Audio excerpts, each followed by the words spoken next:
Seventh standard chapter 11 വിവേചനത്തിനെതിരെ. ഈ കോടതി മുറിയിൽ തങ്ങി നിൽക്കുന്ന വെള്ള മേധാവിത്വത്തിൻ്റെ അന്തരീക്ഷം എന്നെ അസ്വസ്ഥനാക്കുന്നു. ഇതേ മേധാവിത്വം എൻ്റെ ജനങ്ങളിൽ ഏൽപ്പിച്ച മനുഷ്യവിരുദ്ധമായ ദുർനീതികൾ എന്നെ അസ്വസ്ഥനാക്കുന്നു. ഈ രാജ്യത്ത് പാർലമെൻറ്റ് കാരണമാണ് ഞാൻ വോട്ടവകാശം ഇല്ലാത്തവനായിത്തീർന്നത് എന്ന് ഞാൻ ഓർക്കുന്നു. ഞങ്ങൾക്ക് ഒരു തുണ്ട് ഭൂമിയില്ല. എന്നിട്ടും ജനങ്ങൾ ദാരിദ്ര്യം കൊണ്ട് പൊറുതിമുട്ടുന്നിടത്തേക്ക് നിർബന്ധപൂർവം ഞങ്ങളെ പറഞ്ഞുവിടുന്നു. അനേക വർഷങ്ങളായി ഈ രാജ്യത്തെ അനീതികൾക്കും യാതനകൾക്കും കാരണമാകുന്ന അതേ വർണ്ണവിവേചനം നിഷ്പക്ഷമായ ഒരു വിചാരണ എനിക്ക് ലഭ്യമാക്കുമെന്ന് എങ്ങനെ ഉറപ്പിക്കാൻ കഴിയും? നെൽസൺ മണ്ടേലയുടെ പ്രിറ്റോറിയ വിചാരണ 1962. ദക്ഷിണാഫ്രിക്കയുടെ സ്വാതന്ത്ര്യ സമര നായകനായ നെൽസൺ മണ്ടേലയുടെ വാക്കുകളാണ് മുകളിൽ കൊടുത്തിരിക്കുന്നത്. ഏത് സാഹചര്യത്തിലാണ് നെൽസൺ മണ്ടേലയ്ക്ക് ഇത്തരം ഒരു വിചാരണ നേരിടേണ്ടി വന്നത്? വർണ്ണത്തിൻ്റെ പേരിൽ നൂറ്റാണ്ടുകളോളം അടിച്ചമർത്തൽ നേരിട്ട ദക്ഷിണാഫ്രിക്കൻ ജനതയുടെ മോചനത്തിനായി പോരാടിയ വ്യക്തിയാണ് നെൽസൺ മണ്ടേല. സ്വന്തം രാജ്യത്തിൻ്റെയും ജനങ്ങളുടെയും മോചനത്തിനു വേണ്ടി പ്രവർത്തിച്ചതിന് അദ്ദേഹത്തിന് 3 ദശാബ്ദത്തോളം ജയിൽവാസം അനുഭവിക്കേണ്ടി വന്നു. ദക്ഷിണാഫ്രിക്കൻ ജനത നേരിട്ട വിവേചനത്തെയും അടിച്ചമർത്തലിനെയും കുറിച്ച് കൂടുതൽ വിവരങ്ങൾ അറിയാൻ ഈ രാജ്യത്തിൻ്റെ പ്രത്യേകത നാം അറിയേണ്ടതുണ്ട്. ദക്ഷിണാഫ്രിക്ക ആഫ്രിക്കൻ വൻകരയുടെ തെക്കേ അറ്റത്ത് ഇന്ത്യൻ മഹാസമുദ്രവും അറ്റ്ലാന്റിക് സമുദ്രവുമായി അതിർത്തി പങ്കിടുന്ന രാജ്യമാണ് ദക്ഷിണാഫ്രിക്ക. വൈവിധ്യമാർന്ന ഭൂപ്രകൃതി സവിശേഷതകൾ ദക്ഷിണാഫ്രിക്കയുടെ പ്രത്യേകതയാണ്. വിശാലമായ തീരപ്രദേശം, വിസ്തൃതമായ സമതലങ്ങളും പീഠഭൂമികളും, ഉയർന്ന പർവ്വതനിര, വൻ നദികൾ, വെള്ളച്ചാട്ടങ്ങൾ, വരണ്ട മരുപ്രദേശം തുടങ്ങിയവ ഈ രാജ്യത്തെ വ്യത്യസ്തമാക്കുന്നു. ഉൾനാടൻ കൃഷിഭൂമികളിലും ഖനികളിലും നിന്നുമുള്ള സമ്പത്ത്, കാലാവസ്ഥ, മനുഷ്യസമ്പത്ത് ഇവ യൂറോപ്യരെ ദക്ഷിണാഫ്രിക്കയിലേക്ക് ആകർഷിച്ചു. ശുഭപ്രതീക്ഷാ മുനമ്പ്. ആഫ്രിക്കൻ വൻകരയുടെ തെക്കേ അറ്റത്ത് അറ്റ്ലാന്റിക് സമുദ്രതീരത്ത് സ്ഥിതി ചെയ്യുന്ന ഭൂപ്രദേശമാണ് ശുഭപ്രതീക്ഷാ മുനമ്പ്. യൂറോപ്യർക്ക് അറ്റ്ലാന്റിക് മഹാസമുദ്രത്തിലൂടെ ആഫ്രിക്കൻ വൻകരയെ ചുറ്റി ഇന്ത്യൻ മഹാസമുദ്രത്തിൽ എത്തിയാലേ ഏഷ്യാ വൻകരയിലെ ഇന്ത്യയുൾപ്പെടെ രാജ്യങ്ങളിലേക്ക് എത്താൻ കഴിയുമായിരുന്നുള്ളൂ. ഏഷ്യയിലേക്ക് എത്താനുള്ള പ്രതീക്ഷ നൽകുന്നത് എന്ന അർത്ഥത്തിൽ ഇവിടെ ശുഭപ്രതീക്ഷാ മുനമ്പ് എന്ന പേരിൽ അറിയപ്പെടാൻ തുടങ്ങി.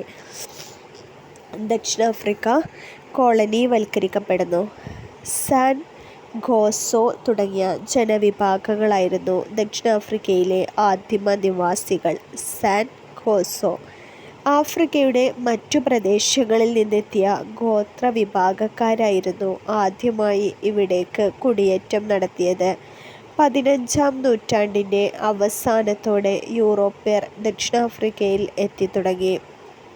17-ാം നൂറ്റാണ്ടോടുകൂടി ദക്ഷിണാഫ്രിക്കയിൽ ഡച്ച് സ്വാധീനം ശക്തമാകുകയും കേപ്പ് ടൗൺ എന്ന പ്രദേശം അവരുടെ പ്രധാന കോളനിയായി മാറുകയും ചെയ്തു. 18-ാം നൂറ്റാണ്ടോടെ ബ്രിട്ടീഷുകാർ ദക്ഷിണാഫ്രിക്കയിൽ എത്തിച്ചേർന്നു. ലോകത്തിൻ്റെ വിവിധ ഭാഗങ്ങളിൽ കൂടുതൽ ഭൂപ്രദേശങ്ങൾ സ്വന്തമാക്കുക, ആഫ്രിക്കൻ വൻകരയിലെ അളവറ്റ സമ്പത്ത് കൈക്കലാക്കുക, മറ്റ് യൂറോപ്യൻ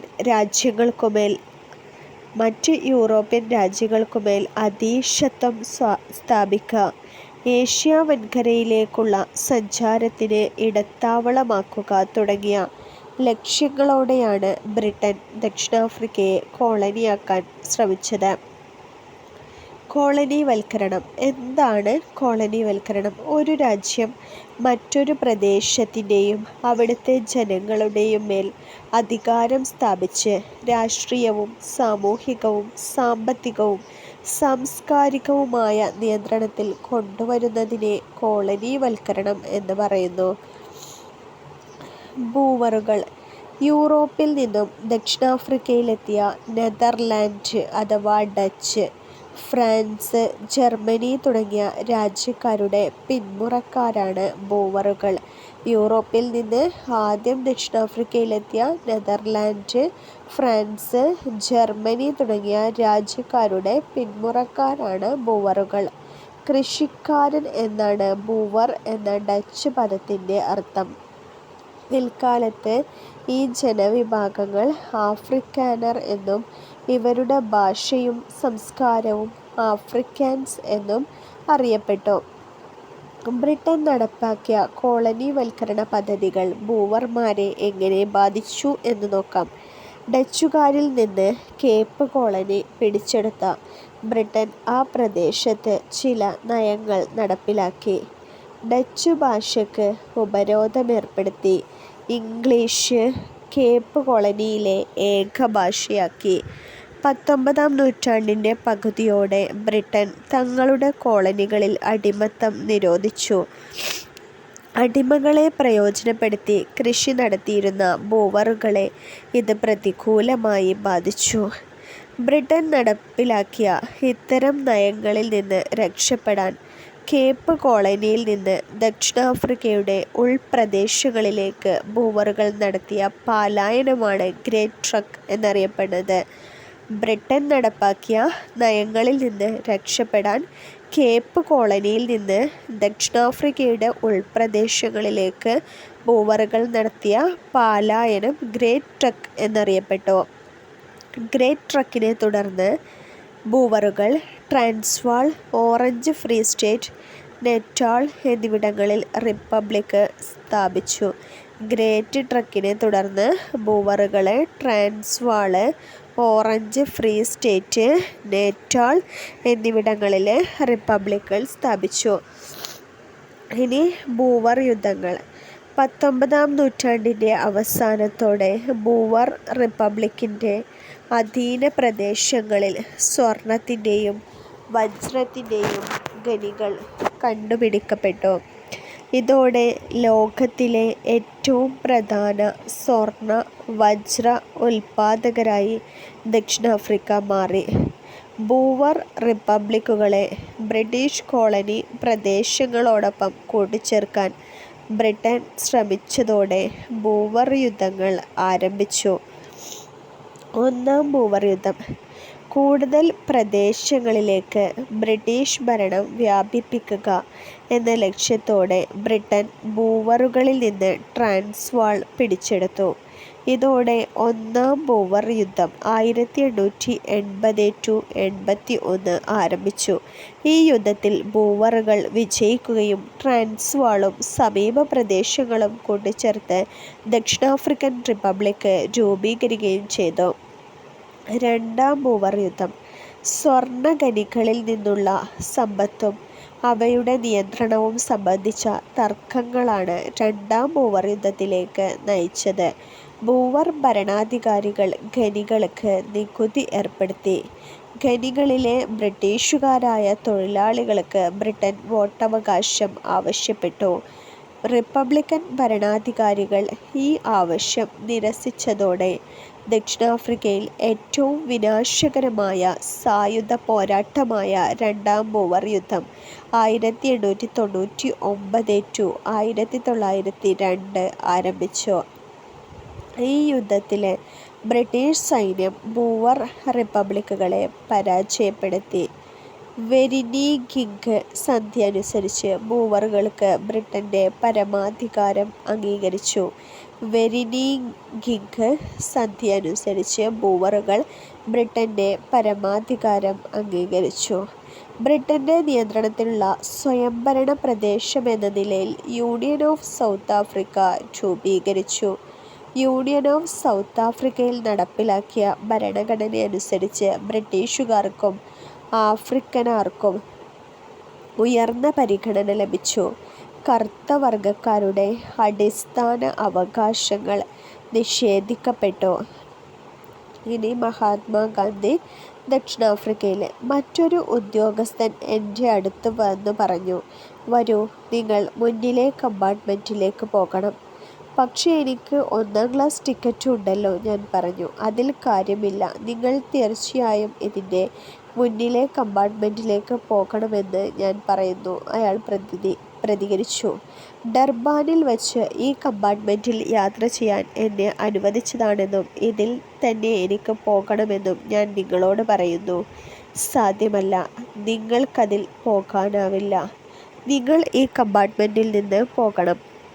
അല്ലാത്തപക്ഷം നിങ്ങളെ പുറത്തേക്കെറിയാൻ വേണ്ടി എനിക്കൊരു പോലീസ് കോൺസ്റ്റബിളിനെ വിളിക്കേണ്ടി വരും എന്ന് ആ ഉദ്യോഗസ്ഥൻ പറഞ്ഞു. ശരി, നിങ്ങൾക്കങ്ങനെ ചെയ്യാം. ഞാൻ സ്വമേധയാ പുറത്തു പോകാൻ വിസമ്മതിക്കുന്നു. പോലീസുകാരൻ വന്നു. അയാൾ കൈക്കുപിടിച്ച് എന്നെ പുറത്തേക്കു തള്ളി. എൻ്റെ സാധനങ്ങളും പുറത്തേക്കെറിഞ്ഞു. വൈകിട്ടത്തെ തീവണ്ടി വന്നു. അതിൽ എനിക്കായി സംവരണം ചെയ്യപ്പെട്ട ഒരു ബർത്തുണ്ടായിരുന്നു. ഡർബാനിൽ വെച്ച് ഞാൻ നിരസിച്ച കിടക്കക്കുള്ള ടിക്കറ്റ് ഇപ്പോൾ മാരിറ്റ്സ്ബർഗിൽ ഞാൻ വാങ്ങി. MK ഗാന്ധി ആത്മകഥ അഥവാ എൻ്റെ സത്യാന്വേഷണ പരീക്ഷണ കഥ. ദക്ഷിണാഫ്രിക്കയിൽ നിലനിന്നിരുന്ന സാമൂഹ്യ വ്യവസ്ഥയാണ് ഗാന്ധിജി തൻ്റെ ആത്മകഥയിൽ വിവരിക്കുന്നത്. മഹാത്മാഗാന്ധി 1893 ദക്ഷിണാഫ്രിക്കയിൽ എത്തിയത്. അപ്രഖ്യാപിത വർണ്ണവിവേചനത്തിൻ്റെ കാലമായിരുന്നു അത്. ഗാന്ധിജി ദക്ഷിണാഫ്രിക്കയിൽ ആരംഭിച്ച ഇന്ത്യൻ ഒപ്പീനിയൻ എന്ന പത്രത്തിൽ കൊളോണിയൽ ഭരണകൂടം ആഫ്രിക്കക്കാരോട് കാണിക്കുന്ന വിവേചനത്തെക്കുറിച്ച് ഇപ്രകാരം എഴുതി: ആഫ്രിക്കക്കാർ മാത്രമാണ് ഭൂമിയിലെ ആദിമ നിവാസികൾ. വെള്ളക്കാരാകട്ടെ ആ ഭൂമി ബലപ്രയോഗത്തിലൂടെ കൈവശപ്പെടുത്തുകയും തങ്ങളുടെ അധീനതയിലാക്കുകയും ചെയ്തു. 2-ാം ബൂവർ യുദ്ധകാലത്ത് യുദ്ധക്കെടുതികളിൽ ദുരിതമനുഭവിക്കുന്നവർക്ക് സഹായമെത്തിക്കുന്ന സന്നദ്ധ പ്രവർത്തനങ്ങളിൽ അദ്ദേഹം പങ്കെടുത്തു. സത്യാഗ്രഹം, നിസ്സഹകരണം, നിയമലംഘനം തുടങ്ങിയ സമരരീതികൾ ഗാന്ധിജി പരീക്ഷിച്ചത് ഇവിടെയായിരുന്നു. ഗാന്ധിജിയുടെ രാഷ്ട്രീയ പരീക്ഷണശാല എന്നാണ് ദക്ഷിണാഫ്രിക്ക അറിയപ്പെടുന്നത്. ആഫ്രിക്കൻ നാഷണൽ കോൺഗ്രസിൻ്റെ രൂപീകരണം. ദക്ഷിണാഫ്രിക്ക ബ്രിട്ടൻ്റെ നിയന്ത്രണത്തിലുള്ള സ്വയംഭരണ പ്രദേശമായതിനു ശേഷം നടന്ന ആദ്യ തെരഞ്ഞെടുപ്പിൽ വെള്ളക്കാരാൽ നയിക്കപ്പെട്ട ദക്ഷിണാഫ്രിക്കൻ പാർട്ടി അധികാരത്തിലെത്തി. പാർപ്പിടം, ഭരണം, വ്യവസായം തുടങ്ങിയ മേഖലകളിൽ ജനങ്ങളെ ബാധിക്കുന്ന നിയമങ്ങൾ കൊണ്ടുവന്നു. കറുത്തവരും വെളുത്തവരും എന്ന വംശീയ വേർതിരിവ് ശക്തമായി. ജനങ്ങൾക്ക് സഞ്ചാര സ്വാതന്ത്ര്യവും വിദ്യാഭ്യാസത്തിനുള്ള അവകാശവും നിഷേധിച്ചു. ഈ നയങ്ങളിൽ പ്രതിഷേധിച്ച് ആഫ്രിക്കൻ ജനതയുടെ അവകാശ സംരക്ഷണത്തിനായി രൂപീകരിച്ച south African native national Congress എന്ന സംഘടനയാണ് പിൽക്കാലത്ത് ആഫ്രിക്കൻ നാഷണൽ കോൺഗ്രസ് എന്നറിയപ്പെട്ടത്. വിവേചനരഹിത ദക്ഷിണാഫ്രിക്ക പടുത്തുയർത്തുന്നതിന് ആഫ്രിക്കൻ നാഷണൽ കോൺഗ്രസ് നേതാക്കൾ പല സമരമാർഗങ്ങളും ആവിഷ്കരിച്ചു. നിയമങ്ങൾ, ഫലങ്ങൾ. ദക്ഷിണാഫ്രിക്കയിൽ അധികാരത്തിലിരുന്ന വിവിധ ഗവൺമെൻറ് നടപ്പിലാക്കിയ അടിച്ചമർത്തൽ നിയമങ്ങളും അതിൻ്റെ ഫലങ്ങളും നമുക്കൊന്ന് നോക്കാം. ഖനി തൊഴിൽ നിയമം. വൈദഗ്ധ്യം ആവശ്യമുള്ള തൊഴിൽ വെളുത്ത വർഗക്കാർക്ക് മാത്രമായി സംവരണം ചെയ്തു. പ്രാദേശിക ഭൂനിയമം. കറുത്തവർക്ക് റിസർവുകൾ എന്ന പേരിൽ നീക്കിവെച്ച പ്രത്യേക പ്രദേശങ്ങളിൽ അല്ലാതെ മറ്റിടങ്ങളിൽ നിന്നും ഭൂമി വാങ്ങാൻ അവകാശമില്ല. പ്രാദേശിക നഗര പ്രദേശ നിയമം. കറുത്ത വർഗക്കാർക്ക് നഗരങ്ങളിലേക്ക് പ്രവേശിക്കാൻ നിയന്ത്രണം ഏർപ്പെടുത്തി. വോട്ടർമാരുടെ പ്രത്യേക പ്രാതിനിധ്യ നിയമം കറുത്ത വർഗക്കാരെ പൊതു വോട്ടർ പട്ടികയിൽ നിന്ന് നീക്കം ചെയ്തു. നെൽസൺ മണ്ടേല 1918 ജൂലൈ 18 ദക്ഷിണാഫ്രിക്കയിലെ ട്രാൻസ്കീ പ്രവിശ്യയിലെ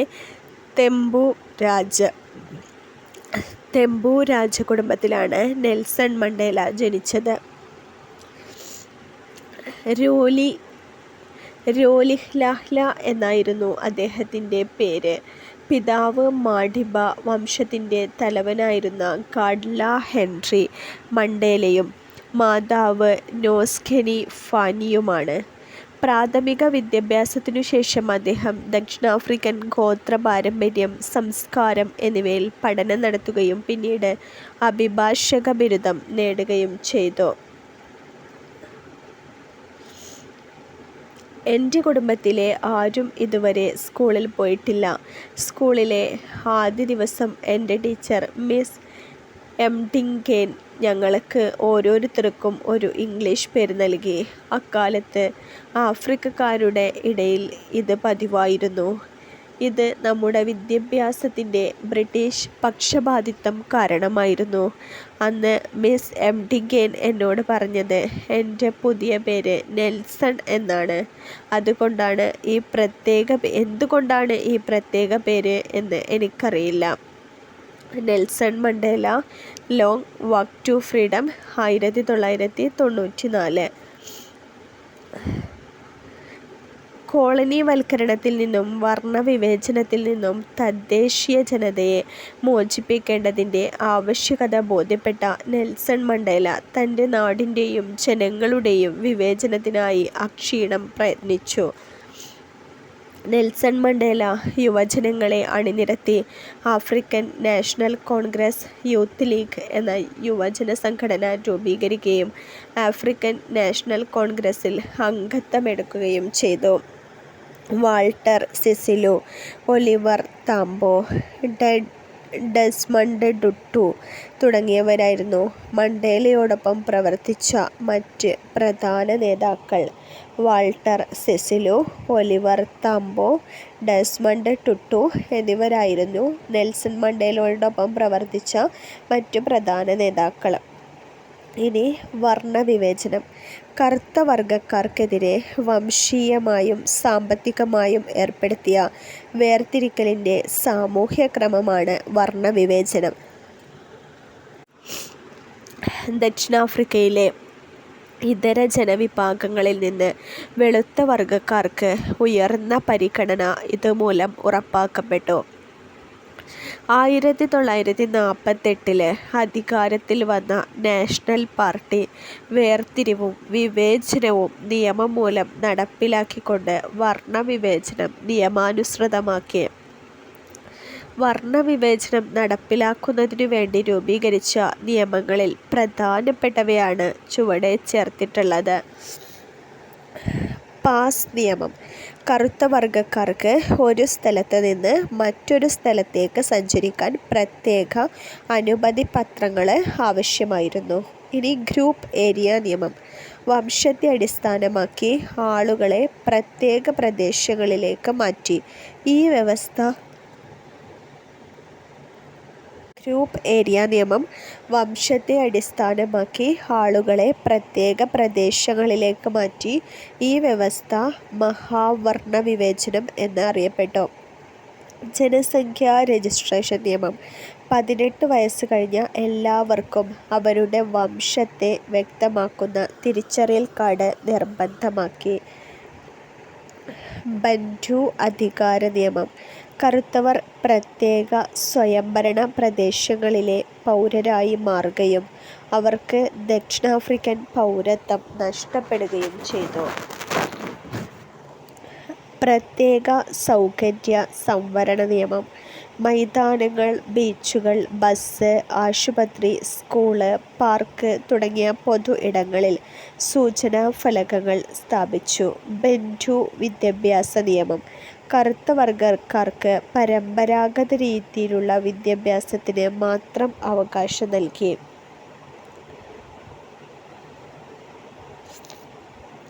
പ്രത്യേക സൗകര്യ സംവരണ നിയമവുമായി ബന്ധപ്പെട്ട് ദക്ഷിണാഫ്രിക്കയിൽ സ്ഥാപിക്കപ്പെട്ടിരിക്കുന്ന ചില മുന്നറിയിപ്പ് ബോർഡുകൾ നൽകിയിട്ടുണ്ട്.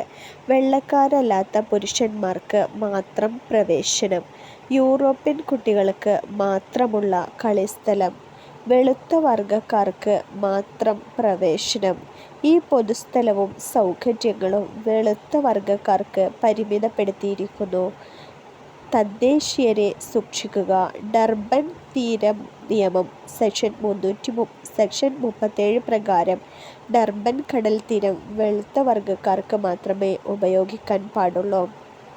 കറുത്ത വർഗക്കാർ സ്വന്തം നാട്ടിൽ അനുഭവിക്കേണ്ടി വന്ന മനുഷ്യാവകാശ ലംഘനങ്ങളുടെ തീവ്രതയാണ് ഈ മുന്നറിയിപ്പ് ബോർഡുകൾ സൂചിപ്പിക്കുന്നത്. ഇത്തരം മനുഷ്യത്വരഹിതമായ നിയമങ്ങൾ നടപ്പിലാക്കിയതോടെ ദക്ഷിണാഫ്രിക്കയുടെ ഉടമകളായിരുന്ന ജനങ്ങൾ വോട്ടവകാശമില്ലാത്തവരും ഭരണാവകാശവും വിദ്യാഭ്യാസാവകാശവും നിഷേധിക്കപ്പെട്ടവരുമായി തീർന്നു. ദക്ഷിണാഫ്രിക്കൻ സ്വാതന്ത്ര്യ സമരം. കോളനിവൽക്കരണവും വർണ്ണവിവേചനവും ദക്ഷിണാഫ്രിക്കയിലെ ജനജീവിതത്തെ പ്രതികൂലമായി ബാധിച്ചു. ദക്ഷിണാഫ്രിക്കയിലെ കറുത്ത വർഗക്കാർ രാഷ്ട്രീയമായും സാമ്പത്തികമായും സാംസ്കാരികമായും തകർച്ച നേരിട്ടു. ദേശീയ സമ്പദ് വ്യവസ്ഥ ദ്രുതഗതിയിൽ വളർന്നെങ്കിലും തദ്ദേശീയ ജനത അടിസ്ഥാന ആവശ്യങ്ങൾക്ക് പോലും ബുദ്ധിമുട്ടി. ഇത്തരം വിവേചനങ്ങൾക്കും അടിച്ചമർത്തലുകൾക്കും എതിരെ ദക്ഷിണാഫ്രിക്കൻ ജനത നടത്തിയ ചില പ്രധാന സമരങ്ങൾ എന്തെല്ലാമെന്ന് നോക്കാം. നെൽസൺ മണ്ടേലയുടെ നേതൃത്വത്തിൽ ആഫ്രിക്കൻ നാഷണൽ കോൺഗ്രസ് കറുത്ത വർഗക്കാരുടെ മോചനത്തിന് രാജ്യവ്യാപക പ്രക്ഷോഭങ്ങൾ ആരംഭിച്ചു. ആദ്യകാല പ്രക്ഷോഭങ്ങൾ തികച്ചും സമാധാനപരവും നിയമലംഘന സമരങ്ങളുമായിരുന്നു. ദക്ഷിണാഫ്രിക്കൻ ഇന്ത്യൻ കോൺഗ്രസിൻ്റെയും ആഫ്രിക്കൻ നാഷണൽ കോൺഗ്രസിൻ്റെയും ആഹ്വാനമനുസരിച്ച് ഫാക്ടറി തൊഴിലാളി, ഓഫീസ് ജീവനക്കാർ, അധ്യാപകർ, വിദ്യാർത്ഥികൾ തുടങ്ങി വിവിധ വിഭാഗം ജനങ്ങൾ സമരങ്ങളിൽ ഒത്തുചേർന്നു. പാസ്, നിയമങ്ങൾ, നിരോധനാജ്ഞ എന്നിവയെ ചോദ്യം ചെയ്ത ബ്രിട്ടീഷുകാരെ അറസ്റ്റ് ചെയ്ത് തടവിലാക്കി. നിരോധനാജ്ഞ എന്നിവയെ ചോദ്യം ചെയ്ത് പ്രതിഷേധക്കാരെ അറസ്റ്റ് ചെയ്ത് തടവിലാക്കി. 1956 രാജ്യദ്രോഹ കുറ്റം ചുമത്തി നെൽസൺ മണ്ടേലയെ വീണ്ടും അറസ്റ്റ് ചെയ്തു. 1956 നെൽസൺ മണ്ടേലയെ അറസ്റ്റ് ചെയ്തു. നീണ്ടകാലത്തെ വിചാരണയ്ക്ക് ശേഷം അദ്ദേഹത്തെ കുറ്റവിമുക്തനാക്കി. ഇനി എന്താണ് ആഫ്രിക്കൻ വർഷം? ആഫ്രിക്കൻ രാജ്യങ്ങളുടെ സ്വാതന്ത്ര്യ സമര ചരിത്രത്തിൽ വളരെ പ്രാധാന്യമർഹിക്കുന്ന വർഷമാണ് 1960. 17 ആഫ്രിക്കൻ രാജ്യങ്ങൾക്ക് സ്വാതന്ത്ര്യം ലഭിച്ച ഈ വർഷത്തിന് ദക്ഷിണാഫ്രിക്കയുടെ ചരിത്രത്തിലും വളരെ പ്രാധാന്യമുണ്ട്. പാസ് നിയമങ്ങൾക്കെതിരെ ഷാർപ്പ്വിൽ എന്ന സ്ഥലത്ത് സമരം ചെയ്ത ആൾക്കാരെ കൂട്ടക്കൊല ചെയ്തും ദക്ഷിണാഫ്രിക്കൻ ഗവൺമെൻറ്റിനെതിരായ സായുധ കലാപം ആരംഭിച്ചതും 1960 ആണ്. 1960 17 ആഫ്രിക്കൻ രാജ്യങ്ങൾക്ക് സ്വാതന്ത്ര്യം ലഭിച്ച ഈ വർഷത്തിന് ദക്ഷിണാഫ്രിക്കയുടെ ചരിത്രത്തിൽ വളരെ പ്രാധാന്യമുണ്ട്. പാസ് നിയമങ്ങൾക്കെതിരെ ഷാർപ്പ്വിൽ എന്ന സ്ഥലത്ത് സമരം ചെയ്ത ആൾക്കാരെ കൂട്ടക്കൊല ചെയ്തത്, അതുപോലെ ദക്ഷിണാഫ്രിക്കൻ ഗവൺമെൻറ്റിനെതിരെ സായുധ കലാപം ആരംഭിച്ചത് 1960 ഇനി എന്താണ് റോബൻ ദ്വീപ്? ഇന്ത്യൻ സ്വാതന്ത്ര്യ സമര ചരിത്രത്തിൽ അൻഡമാൻ ദ്വീപിലെ സെല്ലുലാർ കാലാപാനി ജയിലിനുള്ള പ്രാധാന്യമാണ് ദക്ഷിണാഫ്രിക്കൻ ചരിത്രത്തിൽ റോബൻ ദ്വീപിനുള്ളത്. അറസ്റ്റിലാകുന്ന ആഫ്രിക്കൻ ജനനേതാക്കളെ നാടുകടത്താൻ ഉപയോഗിച്ചിരുന്ന ദ്വീപാണിത്. 18 വർഷം നെൽസൺ മണ്ടേല തടവിൽ കഴിഞ്ഞത് റോബൻ ദ്വീപിലാണ്. വോട്ടവകാശം, വർണ്ണവിവേചനം ഇല്ലാത്ത ഭരണഘടന, പാസ് നിയമങ്ങൾ പിൻവലിക്കൽ എന്നീ ആവശ്യങ്ങൾ ഉന്നയിച്ച് വീട്ടിലിരിപ്പ് എന്ന പുതിയ സമരരീതി സംഘടിപ്പിക്കപ്പെട്ടു. ആഫ്രിക്കൻ നാഷണൽ കോൺഗ്രസും ദക്ഷിണാഫ്രിക്കൻ ഇന്ത്യൻ കോൺഗ്രസുമാണ് ഈ സമരത്തിന് നേതൃത്വം നൽകിയത്. തദ്ദേശീയരും ഇന്ത്യക്കാരനുമായ തൊഴിലാളികൾ ഈ സമരത്തിൽ പങ്കെടുത്തു. രാജ്യത്തെ ഫാക്ടറി, തുണിമില്ലുകൾ, വിദ്യാലയങ്ങൾ ഇവയെല്ലാം അടഞ്ഞുകിടന്നു. ഈ പണിമുടക്ക് വർണ്ണവിവേചന വിരുദ്ധ പ്രസ്ഥാനത്തിൻ്റെ ഐക്യവും ശക്തിയും വെളിപ്പെടുത്തി. ദക്ഷിണാഫ്രിക്കൻ സ്വാതന്ത്ര്യ സമര ചരിത്രത്തിലെ സുപ്രധാന സമരമായിരുന്നു വീട്ടിലിരിപ്പ് സമരം. സമാധാനപരമായ സമരങ്ങൾക്ക് ഫലം കാണാത്തതിനെ തുടർന്ന് നെൽസൺ മണ്ടേല സായുധ കലാപങ്ങൾക്ക് ആഹ്വാനം ചെയ്തു. 1964 അട്ടിമറി, രാജ്യദ്രോഹം, ഗൂഢാലോചന എന്നീ കുറ്റങ്ങൾ ആരോപിച്ച് നെൽസൺ മണ്ടേലയ്ക്ക് ജീവപര്യന്തം തടവ് വിധിച്ചു. 1966 റോബൻ ദ്വീപിലും പോൾസ്മൂർ ജയിലിലുമായി തുടർച്ചയായി 26 വർഷം കഠിനമായ ജയിൽ ശിക്ഷ അനുഭവിക്കേണ്ടി വന്നു. ലോകരാഷ്ട്രങ്ങൾ ദക്ഷിണാഫ്രിക്കയ്ക്കെതിരെ ഉപരോധം ഏർപ്പെടുത്തി. ഐക്യരാഷ്ട്ര സംഘടന മനുഷ്യത്വത്തിനെതിരെയുള്ള കുറ്റമാണ് വർണ്ണവിവേചനം എന്ന പ്രമേയം പാസാക്കി. ഇതോടെ നാട്ടിലാകെ കലാപങ്ങൾ പടർന്നു. ജനങ്ങളുടെ പ്രതിഷേധം അടിച്ചമർത്താൻ ഗവൺമെൻറ് 1984 അടിയന്തരാവസ്ഥ പ്രഖ്യാപിച്ചു. തുടർന്നുണ്ടായ സംഘർഷങ്ങളിൽ ധാരാളം കറുത്ത വർഗക്കാർ കൊല്ലപ്പെട്ടു.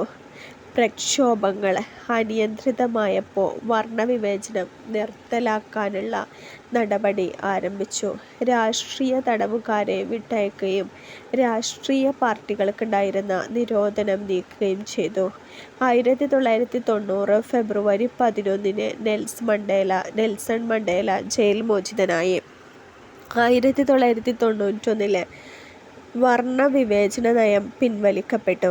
1994 നടന്ന ആദ്യത്തെ ജനകീയ തെരഞ്ഞെടുപ്പിൽ ആഫ്രിക്കൻ നാഷണൽ കോൺഗ്രസ് ഭൂരിപക്ഷം നേടുകയും നെൽസൺ മണ്ടേല സ്വതന്ത്ര ജനാധിപത്യ ദക്ഷിണാഫ്രിക്കയുടെ ആദ്യത്തെ കറുത്ത വർഗക്കാരനായ പ്രസിഡന്റായി തെരഞ്ഞെടുക്കപ്പെടുകയും ചെയ്തു.